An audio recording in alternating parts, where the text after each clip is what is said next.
ಒಂದು ವೇಳೆ ನೀವು ದೇವರ ಪ್ರೀತಿಯನ್ನು ಅರಿತಿರುವಂತವರಾಗಿದ್ರೆ ನಿನ್ನ ಕುಟುಂಬವನ್ನು ದೇವರ ಬಳಿಗೆ ನಡೆಸುವುದಕ್ಕಾಗಿ ನೀನು ಪ್ರಯಾಸ ಪಡ್ತಿ, ದೇವರ ಪ್ರೀತಿಯನ್ನು ತಿಳಿಸುವುದಕ್ಕಾಗಿ. ನಿನ್ನ ಕುಟುಂಬವನ್ನು ಪ್ರೀತಿ ಮಾಡ್ತಾ ಇದ್ದಿ, ಅವ್ರಿಗೆ ಬೇಕಾದಷ್ಟು ಹಣ ಮಾಡಿಟ್ಟಿದ್ದಿ, ಬೇಕಾದ ಎಜುಕೇಶನ್ ಕೊಟ್ಟಿದ್ದಿ, ಬೇಕಾದಂಥ ಸೋರ್ಸು ಏನು ತಳಹದಿ ಬೇಕಾದನ್ನು ನೀನು ಮಾಡಿಟ್ಟಿದ್ದಿ, ಅವ್ರು ಚೆನ್ನಾಗಿರ್ತಾರೆ ಬಿಡು ಅಂತ ನೀನು ಅಂದ್ಕೊಂಡಿರ್ಬೋದು. ನೀನೊಬ್ಬ ಕ್ರೈಸ್ತಳಾಗಿ ಯೋಚನೆ ಮಾಡಬೇಕು. ಕ್ರಿಸ್ತನ ಪ್ರೀತಿಯನ್ನು ಅವ್ರು ಕೊಟ್ಟಿಲ್ಲ ಅಂದರೆ ನೀನು ಈ ಲೋಕದಲ್ಲಿರುವಂಥ ಶ್ರೇಷ್ಠ ಅನಿಸಿದ್ದು ಯಾವುದೇ ಕೊಟ್ಟರು ಕೂಡ ಅದು ವ್ಯರ್ಥ. ಯಾಕಂದ್ರೆ ಈ ಲೋಕದಲ್ಲಿ ನೀನು ಪ್ರೀತಿ ಮಾಡಿ ನಿನ್ನವ್ರಿಗೆ ಕೊಟ್ಟಿದ್ದು ಉಳಿಯಲ್ಲ, ಹಾಗೆ ತಗೊಂಡವರು ಈ ಲೋಕದಲ್ಲಿ ಉಳಿಯಲ್ಲ.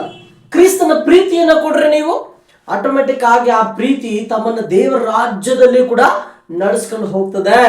ನೀವು ದೇವರ ಪ್ರೀತಿಯನ್ನು ಹೇಳುವಾಗ ಕೆಲವು ಜನಕ್ಕೆ ಕಷ್ಟ ಆಗ್ಬೋದು, ತಗೊಳ್ಳೋದಿಲ್ಲ ಕೆಲವು ಜನ. ಯಾವತ್ತು ಗಮನಿಸಿರಿ, ಒಳ್ಳೇದು ನೋವು ಕೊಡುತ್ತೆ, ಕೆಟ್ಟದ್ದು ಅಲ್ಪಕಾಲ ಸಂತೋಷ ಕೊಡುತ್ತೆ. ನೀನು ಹೇಳುವಂತ ಒಳ್ಳೆ ಮಾತು ಪ್ರೀತಿಯಿಂದ ತುಂಬಿದ ಮಾತು ಹೇಳ್ತಾ ಇದ್ದಿ, ಕೆಲವು ಜನ ತಗೊಳ್ಳಲ್ಲ.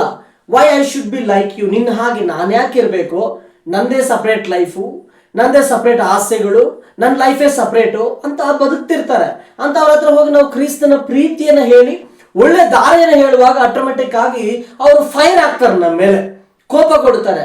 ಬೇಜಾರು ಪಟ್ಕೊಳ್ಳೋದು ಬೇಡ, ಅವ್ರು ತಿಳ್ಕೊಳ್ತಾರೆ. Definitely there will come a time, ಒಂದು ಖಂಡಿತವಾದ ಸಮಯ ಬರುತ್ತೆ, ಅವತ್ತು ತಿಳ್ಕೊಳ್ತಾರೆ.